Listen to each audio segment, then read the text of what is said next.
Mr. Sosu, you are not a typical backbencher. What do the constituents of your constituency, the people of Madina, think about all these big things that you are doing? Well, I think that a lot of people have appreciated the work that I am doing. They understand that becoming a member of parliament means a number of things. Do they think you are spending more time on national issues than Madina issues? I don't think so. I don't think so because, I've been in parliament for about 3 years, close to 3 years now. And much of what I've been working on has been within the constituency. So, for example, our job center that we brought, most of our children who are benefiting from sewing and all that are all from within the constituency. I've seen that, Madina Job Center, yes. And I see a lot of action on social media. Yes. How does it work? It works well. We have an online platform that connects people to jobs. That's the first one. Then we have what we call the entrepreneurship program, where people are put to training. As we speak now, a number of our children are learning various trades, after which our goal is to try and set them up. And then we have the skills acquisition, where people who just want to improve their skills, maybe you want to do some extra computing, you want to do infographics to improve, your own business, because we want people to be able to own their own businesses, because it's so difficult getting formal jobs now. And so, these are the various models that we have. We've done farming, we've done mushroom farming, we've done a number of things, and as we speak now, the impact rate is over 6,000 people who have directly benefited from the Madina Job Center. Now, apart from the Madina Job Center, is what we call the education program. When you came here, you saw the bunch of books. Like, we have 2 40-footer container full of books that we will be distributing, part of our library project and library enhancement project across. Who get the books? All schools in Madina, both public and private. What level? I think it's for mainly basic schools. Okay. Yeah, to the junior high schools. Okay. Yeah, and we've had computer programs where we're providing computer to some schools. We have the Best Teacher Award, where the overall best teacher is getting a car annually. And this is an innovation in education in Madina. So there are major things that we are doing. We just began a project called the Model School Project. Initially, we wanted to use the Baba Yara School here, but I think the challenges there were just too many. So now we are using the Umar Abdul Hattab School within the Madina Zongo, the only Islamic school within the Madina community, the Madina constituency. And what we're doing is, basically, we take the school and just refurbish the school. We began with the fence walling. Once that is over, we want to do the platforms. We want to do the landscaping. We want to do the classroom improvements. And there are a number of things we are doing there that would simply make the school like a model school. And we are hoping that we can model almost every basic school, at least in every electoral area, we can model one school to that form that will let everybody know that government schools should not necessarily be very deplorable. Yeah. We can actually improve facilities for our children in basic schools. So in education, a lot is happening. And not to talk of the education scholarship programs, several people have been on my scholarship, either for master's program or first degree or any other educational support program that you may want. I think you're the CEO of the Madina Job Center, benefited from some scholarship like that. Oh yeah. Yes. That is correct. Yes. In fact, the Job Center was actually announced as a recipient of the Mandela Fellowship. Yes. And the Job Center CEO had to go to the US for training. As we speak now, a number of our children, a number of our young leaders that I'm trying to mentor in Madina, numbering over 20 of them, may go to the US in November. We're working the processes out because it's a leadership mentorship program. And all of them is to create the next generation leaders that we may want, within Madina and for Ghana. So in terms of education, capacity building, a lot is happening in that direction too. We have the Islam project that has been at the forefront of a number of projects. We've done a number of well projects like provision of well in what I call the Water for All project. So many things are happening. What I believe has been my limitation is major physical infrastructure like roads. And I'm glad you said that, because one of the main questions that a lot of your constituents want me to ask you about is The roads. Yes. In fact, a road put you in trouble a couple of... No, so they must know that. Because of roads, Yes. fighting for roads, Yes. I almost ended up in prison. Exactly. And so it is not for want of, pushing. Why can't you fix the roads in Madina? It's because I don't think government is ready to fix the roads in Madina. Government is not ready to release money to contractors to fix the roads in Madina. Why? I don't know.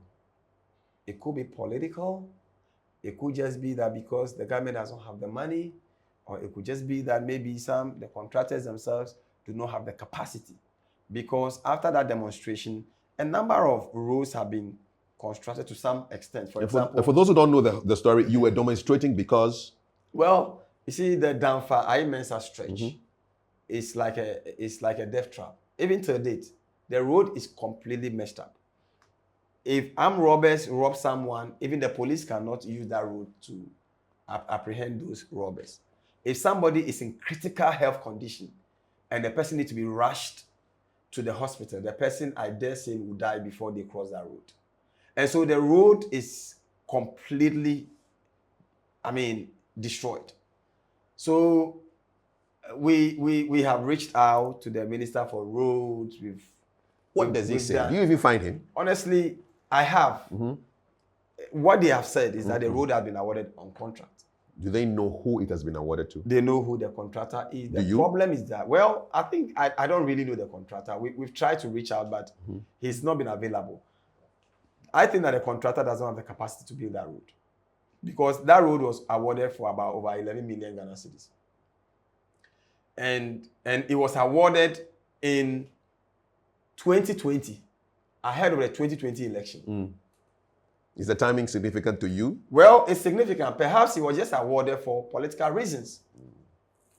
Because if they awarded the road to be fixed, when it was awarded in 2020, by now it should have been fixed. I'm sure that perhaps government is not happy that it awarded those roads and then its member of parliament here lost. Because in 2020 you were up against Honorable Boniface. Yes. Of the NPP. He was an incumbent then. Yes. Okay. You see, so well, if like an NPP MP is here and we've awarded the roads and he's lost, then to hell with everyone. Like we are not going to do. But is it possible? Can you award a contract to somebody and then disaward it well, you can do that, bring but it back? you see, in this case, that wasn't what happened. It was simply that the contractor says that he doesn't have the mobilization to come to the road to work. What is mobilization? Well, government have to raise some fund for the contractor. Contractors who have capacity would rather use either bank loans or their own resources to begin the road, to fund it, and then raise certificates. Okay. But this one is zero. He has not done even like say 1 kilometer, something, so that we will see that he began and he raised certificate and government failed to pay. So that road has nothing. Nothing. There is nothing on. In fact, last year, the youth chief of Danfa, who was also arrested during the demonstration, assisted with other resident associations to raise logistics and sand, and I also through my good friend Ramadan. Abu Ramadan. Yeah, Abu Ramadan rented their excavator, which we put on that road to grade the road. And we used close to, I think, 10 days to grade that road. When you quantify everything we did there, it was about 120,000, right? And so you become a contractor now? And within 3 to 6 months, once the rains come, it's gone. Great, yeah. So so when people call and say, oh, you can even just do grading, you see that it's pointless. Because when you grade, the rains come and it's gone. And if you are, how sustainable is finding 120,000 to grade only for the road to deteriorate again? So what's the solution now? The solution is government coming to fix the road. The executive coming to fix the road. And so I at this stage, then I'll speak politics. I'll speak politics because I think that the MPP government has not been fair to Madina. They have not been fair when it comes to sharing national cake with Madina. When you look at the first year of road and the second year of road and the amount of money that government committed to the years of road, and yet Madina has not seen any improvement on our roads, then it's either deliberate attempt to deny us of those roads, or the government simply do not care. That's the first one. The population of Madina has grown exponentially. Where are we now? We used to be around 2010 about 110,000. Currently, we are close to 250,000. 250,000. Yeah, that's the population we have now, And it's massive. it's a massive population. And No, now, I mean, even the area, the land space is big. yes, it's very big. And when you have about 250,000 people and you don't have expanded infrastructure, the Madina market has not seen any major infrastructure and development. The roads have not seen any major work. There is no expanded access to water. I mean, the Ghana water services has not been expanded. And almost all the social amenities, I mean, you talk about the community-based drain systems, drainages, and we talk about the storm drains. Nothing has seen any improvement. In fact, it's a zero improvement in Madina. And so it's such a shame that you have a community like Madina that has grown exponentially, almost housing major institutions, like the UPSA, University the Pantine Hospital, the WAS, and Presec, schools. you know, they are major. It's a hub for education. You know, and yet we haven't seen major development in Madina. And I think that this is what an NDC government after 2025 will commit to. Because I believe that if His Excellency John Dramani Mahama, when we vote him, you know, into power in 2024, and I remain member of parliament for Madina constituency, and we have an appointee from the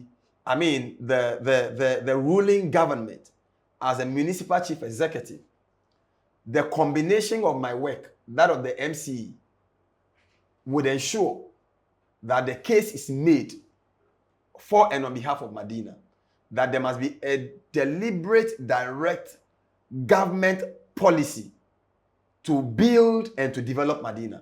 I'm glad you brought the municipal, is it municipal, right? Yes. Municipal chief executive into this. So what are relations like between you and him? I think we have a great relationship. Although he's from a different party. Yes. How does that work? What are the dynamics of that? Well, the dynamics is very simple because, I mean, it's very difficult to then go to the table to have certain level of conversation. I believe that it will be difficult because it's so easy for her to read some of the things I do as having political sentiments as simply looking for the development of Madina. Do the constituents appreciate the fact that the MCE is from the MPP and you are from the NDC and there's only so much you can do? I don't know how they may interpret it, but it's a reality.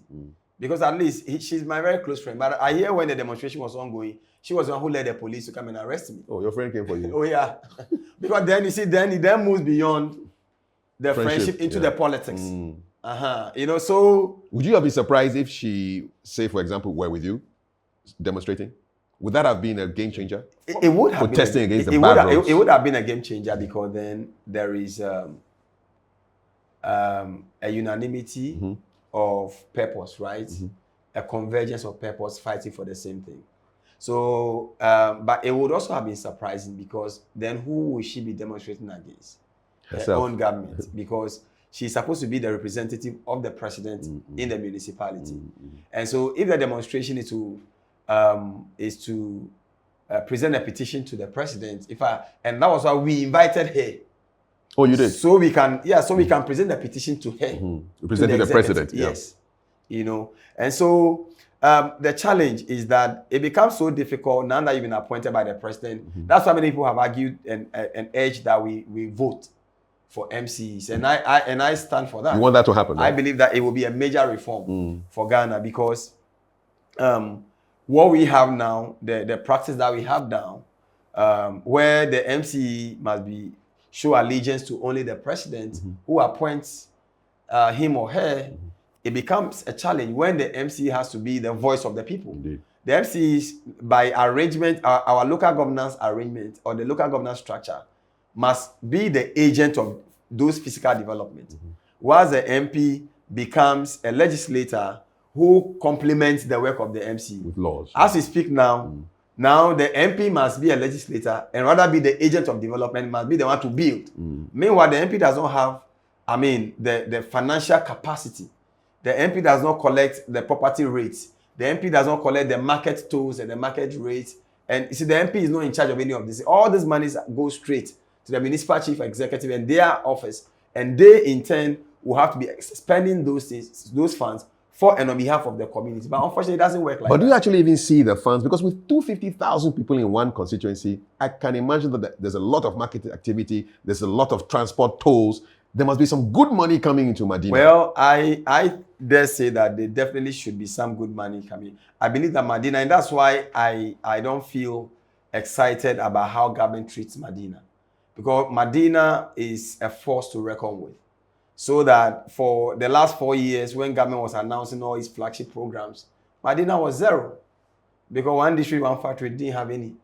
One constituency, all the one, Madina was missing. In fact, $1 million per one constituency for 4 years. Madina, our share was just one uncompleted public toilet at Otinibi. And so, it's not, you see, it hasn't been, I have not been amused about how government has treated Madina. So I believe the major response to this will be a change of this government. I have heard it said by a few of your colleagues that the NDC's possible winning of 2024 would be like a second independence of Ghana. What does that mean? Well, I think that that is a very, very significant statement because every Ghanaian today knows that the country is at a crossroads. Despite some of these successes that we are chalking with human development laws or human-centered laws like the abolition of the death penalty, these anti-witchcraft bills, which give some reprieve to Ghanaians. When you look around, it's all gloomy. Yeah, the story is gloomy. The economy is in tatters. Look at our exchange rates now. You look at interest rates, and you look at how people are struggling. Look at the debt exchange program, how our pensioners struggling. Look at what happened recently, where suppliers have to now picket at the buffer stock for their monies, and coupled with the kind of huge corruption scandals that we are seeing. Look at Honorable Cecilia Dapa. Scandal, honestly, makes it very, very shameful to even be a politician, right? But somehow, in the midst of the darkness, we still need to shine some light. And it's part of the reasons why some of us, despite the gloomy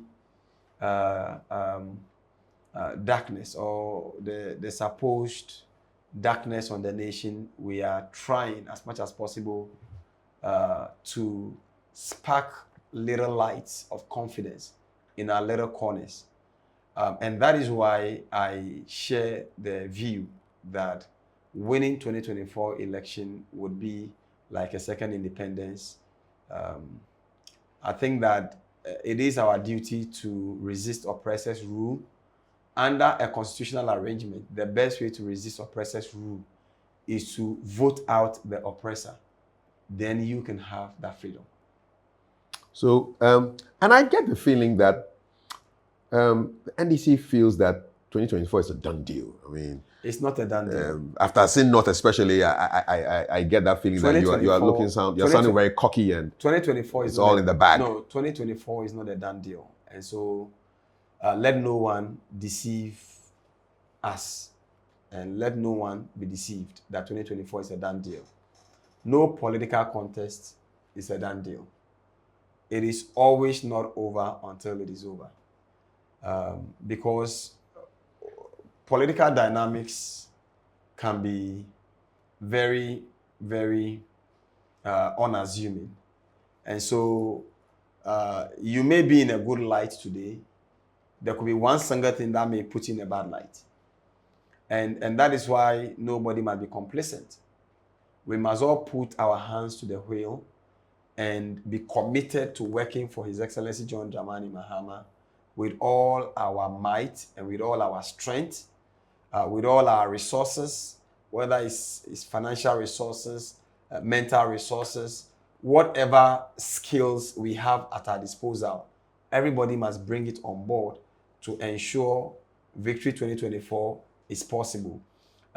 Every branch executive, every ward executive, every constituency executive, regional executive, national executive must know that there are good people of Ghana who are so disappointed by the misgovernance that we are experiencing now, would never forgive the NDC if we don't, we don't rally our ranks together and close our ranks and put our best foot forward in terms of the kind of training we give our polling agents, our readiness to make sure that we defend, the ballot with all our will and our might, our readiness to police the process, like we did at Asin North. What was the big lesson for you from Asin North? Yes. What was win the general election? What was the big lesson from Asin North? I think Asin North was the synergy that we drew on. Everybody was willing to come together. Everybody was willing to volunteer something. Every member of parliament was willing to do something. Every regional, national, constituency executives volunteered to do something. That spirit of voluntarism and policing of the ballot, making sure that you win at the polling station. How do you police the ballot? Well, you police the ballot by policing the ballot. How did you do that here in Madina? How did you do that? In Madina here, we stand with the ballot until the last ballot is counted. After counting, we all follow the ballot together with the papers until it gets to the collation center and make sure that it is declared at the collation center before we move out. You don't go and shower and come back? No. That would be a political mistake. To go and shower and come back. It doesn't work like that. You must be on the battlefield until the battle is over. And so that is exactly what must happen. And every branch executive must see this as a call to duty. Look, this is a time, if there's any better time you show the highest form of loyalty to the National Democratic Congress, this is the time. Everybody will have to let go of bickerings and disagreement and dissatisfactions arising out of our just immediate, the immediate gone primaries, where people are still having some hurt feelings, because you know what? Your hurt feelings will not do the party good. Your anger will not do the party good.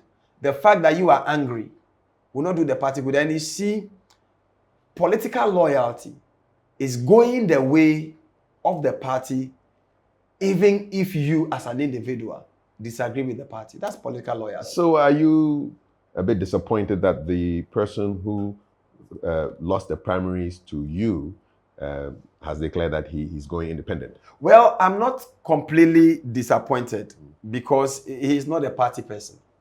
He has never been an NDC member. And so that's why I'm not disappointed. So why did he take part in the race in the first place? Why was he even allowed to contest? So because, he was trying to smuggle himself into the system.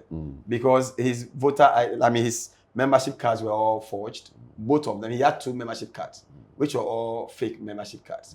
And some executive member was tipexed off and his name was smuggled in. And later due diligence uncovered all those things.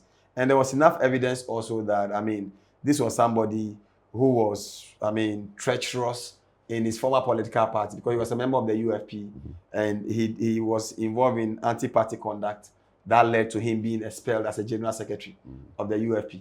And even at the time he was picking a form to contest with me in Madina, because he was a general secretary and he used to go to IPAC, and he had not even gone, they haven't even sent the information to the EC. The EC record still bore his name as the general secretary of UFP. Okay. How then do you come to another political party to come and contest? So obviously, he wasn't qualified and he wasn't an NDC member. So I'm not surprised that once he got out, he declared that he was going to go independent. But the point is that he has a right to go independent. But I can only assure him that no true NDC person who is hungry for power 2024 will ever follow a person like that. He probably may be a distraction, a tool in the hands of the MPP to distract our base, to see whether they can actually take part of our votes so that they can then break in. But I can assure them, because my target is to make not less than 100,000 votes in the coming election. And I'm confident that, I'm going to work, I'm going to pray, I'm going to do my door-to-door, I'm going to talk to people about my policies, I'm going to explain my politics to people, and I believe that the good people of Madina will endorse me again come 7th December 2024. 7th December 2024 is just about a year and a half away, and I know things are building up interestingly. The last election that happened was the North by-election. Yes. Of course, NDC won that. But the man at the center of that election is still going to court. Yeah, it's quite shameful that Honorable Jechi is still going to court. And his consistent going to court, or the insistence of the Attorney General to continue to prosecute this matter, is one of those very serious dents on our democracy, and also on our quest to create a more civil society based on rule of law. As Attorney General, you have the power to exercise your discretion to prosecute. There's no two ways about that. But when you look at Article 296 of the Constitution, it makes it clear that the exercise of those discretions must not be biased, and it must not be capricious. It must not be based on personal dislikes. It must not be based on either political considerations or any such consideration. And I think that in every criminal trial, the reason why it is the republic versus the person is because oftentimes when the person is prosecuted and punished, it is of good to the republic. What is the good? What good would it do for Jechi, for example, to be put in prison? What good would it bring to the republic?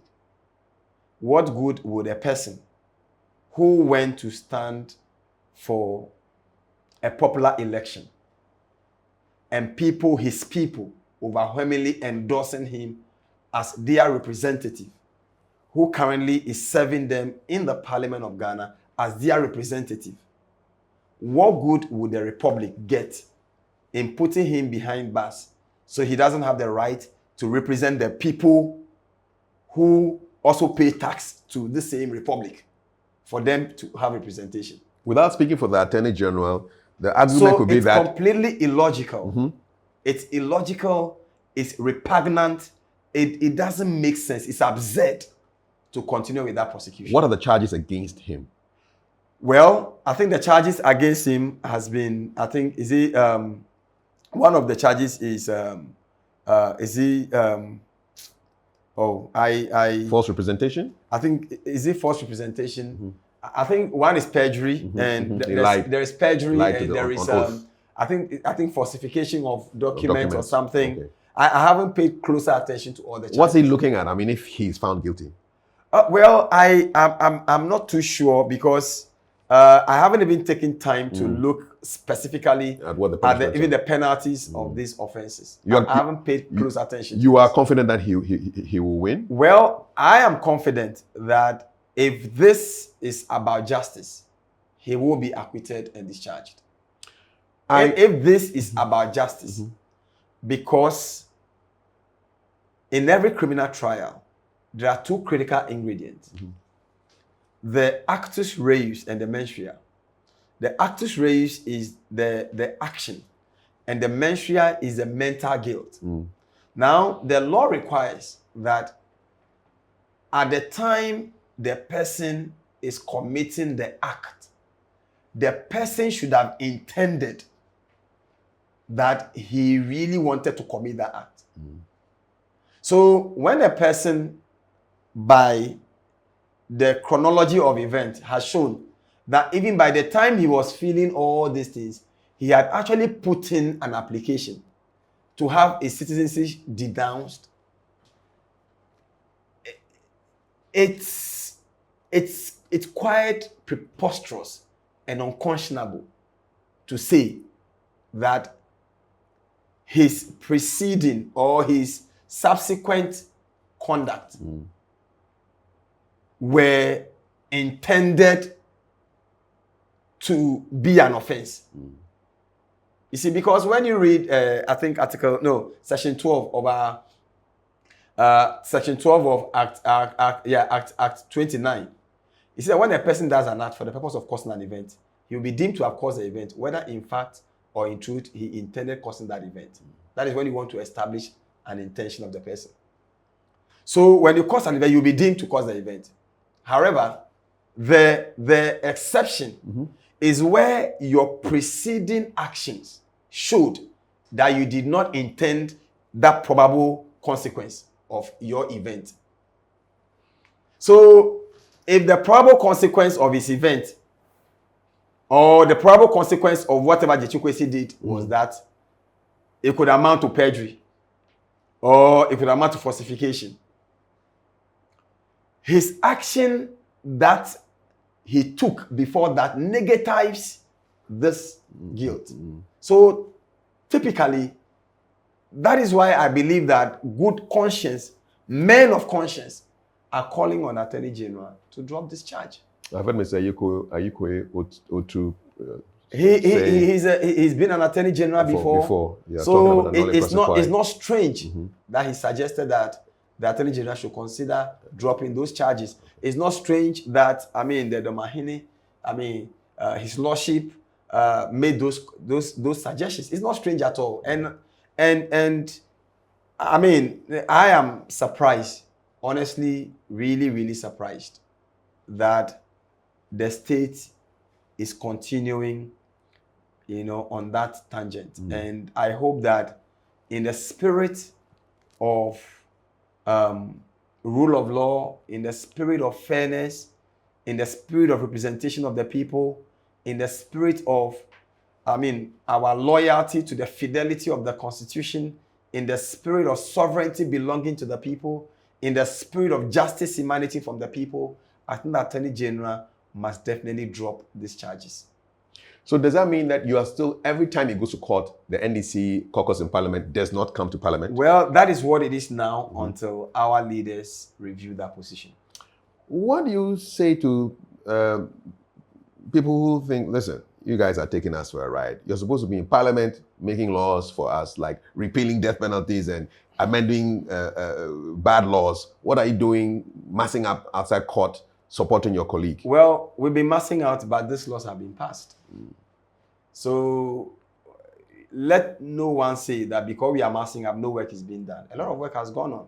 Recently, we passed so many legislations, including what you just mentioned, And so a lot of work is ongoing. What is happening is a democratic tool available in every democracy to protest. Is it succeeding? Well, that is something that is left to, the leadership of our caucus to take decision on. Because they are the only people that have the clearer picture of exactly what the end game is. But bottom line is that for me, as a member of parliament, once my colleague member of parliament is going through those challenges, I have the duty to stand with him in solidarity. Are you frustrating the MPP side of the house? I don't think so. I think that we are just being as democratic as we should be and doing the work that we should do. We're gradually wrapping up this conversation. And just out of curiosity, when I was entering into your office for this interview, I looked at your schedule pasted on the wall. You have a very hectic schedule from Tuesday to Sunday. Your campaign day is Friday, Saturday, Sunday. You're in court, you're in Parliament, Tuesday, Wednesday, Thursday.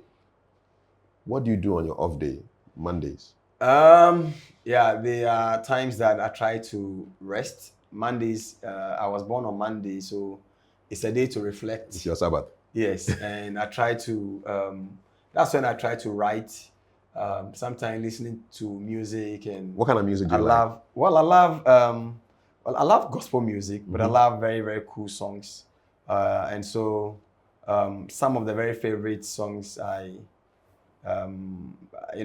inspirational songs that I've been listening to, and so. Any particular artist? Well, You can sing. You can sing. I know you have a good voice. You can sing something for me. My voice. I mean, yes, I know I do well. Who are the artists now? Okay, no, okay. Let me sing my own. Composition. Me. Sing it for me. One of the songs I did some time ago. One is He's a God who never fails. He's a God who never fails us. He's a God who never fails. He's a God who never fails us. I have tested and tried, and I've seen that my God, He's a God who never fails. He's a God who never fails. He's a God who never fails us. So this is my single that... It's your own song? Yeah, it's my song, yeah. Have you recorded it? No, I haven't. So what are you waiting for? What are you waiting for? I know, right? I'll come and play keyboard for you. I know, that would be cool. That would be cool. I think there was one other that I said that, no, I think that's high P. I said, nobody. I think that's higher. I think my voice is low now. Nobody. No. Okay, let me speak it low. No. Nobody knows the troubles I've seen. Nobody knows my bitterness. But I've come too far to give up in this life. Lord, give me grace to run my race. Bitterness. You've tasted bitterness, huh? More grace to run this race. So it's a difficult race, but I believe that God will give us grace to run this race. Okay. So Monday is for meditation. Yeah, meditation. Is that where all your books have come? All your books have come out from the Mondays? Yeah. In fact, even there's a book on death penalty, From Death to Life. Okay. Yeah. So we should be publishing it in November this year. How many books have you written so far? I think we've done 7, and 3 are coming this year. So it's hopefully by the end of the year we should be doing like 10. How do you relax? I love the beach. Okay. Yeah, I like to go to sandboxes and then just relax in there, watch a movie and watch the sea and just cool off. Yeah. Which of your kids was cooking for mommy on her birthday? Oh, that was I was cooking with Ellie. Yes. Ellie was is my third, and he loves the kitchen, and he always wants the apron, so we can do cooking. I know Marita also likes cooking. I mean, they are super kids, and I just love them. Yeah. They bring me so much joy. I saw a picture there. It said the joy of a father with all your children. Yeah, they bring me so much joy, and it's amazing what the Lord is doing. And most of these things I do. I get the inspiration from these children. Really? Yeah, I do, because I've gone through so many things. I don't want my kids to suffer. I've seen a generation of bitterness and a generation of vengeance and a generation, an unforgiving generation that I don't think my children to belong to that generation, right? And so I have a duty whilst I live to champion causes that would change the narrative and change our story. So my children would inherit a better Ghana. They will inherit a more beautiful Ghana. They will inherit a more loving Ghana, a forgiving Ghana, a Ghana that is able to reconcile itself with people, even the people who may have even wronged, people within the country. So they inspire me a lot to keep doing and to keep fighting for most of the things I do. Well, he is a human rights and public interest lawyer. He's an author. He's an entrepreneur. He's also a politician. And I must end this interview on a political note. Mr. Mahama is going to the election, but he can't go alone. It's a ticket. He needs to go with a running mate. Yeah. What would be your reaction if he called you on one of these, your meditation Mondays, and said, Mr. Francis Xavier Sosu, I think you're the man to partner me on that ticket. Lead me not into temptation. I should have been my response. I feel like, Your Excellency, lead me not into temptation.